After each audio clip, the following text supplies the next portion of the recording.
Katagal ng increase, meron po bang siguradong increase sa sahod? Sa ngayon ay wala pa po tayong tinatawag na siguradong increase, 'di ba? Ang siguradong increase, mga master, ay mangyayari lamang yan kapag mayroon pong sapat na basihan for an increase to be implemented. Tulad po ng isa pong batas o kaya ay isa pong executive order mula po sa Pangulo. Sa ngayon, wala tayong existing na tulad po niyan na nagdedeklara ng pagtaas ng sahod. Kaya wala pa po tayong siguradong increase sa ngayon. Mayroon pong mga inaasahan, mayroon pong hinihintay, pero doon po sa issue ng siguradong increase ay wala pa talaga as of now.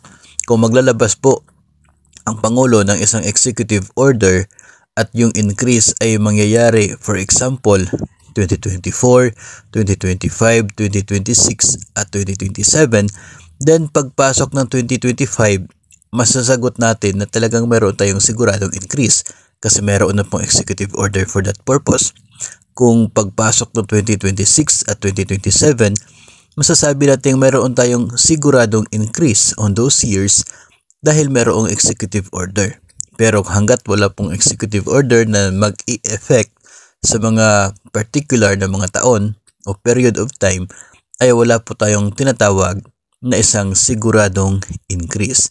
Mag-abang-abang na lamang po tayo doon sa magiging resulta ng ginawang pag-aaral na siya pong i-resolba at ipipresenta po doon sa DBM kung magiging effective po ba ito o matutuloy po ba, magkano ba. Yan po ang ating aabangan sa mga susunod na mga linggo dahil tulad po ng sinabi ng DBM, ngayong buwan po inaasahan na matatapos yung pag-aaral na yon. So after po ng resulta ay ipipresenta pa po yan doon sa mga economic managers ng bansa bago po maglalabas ng executive order ang Pangulo.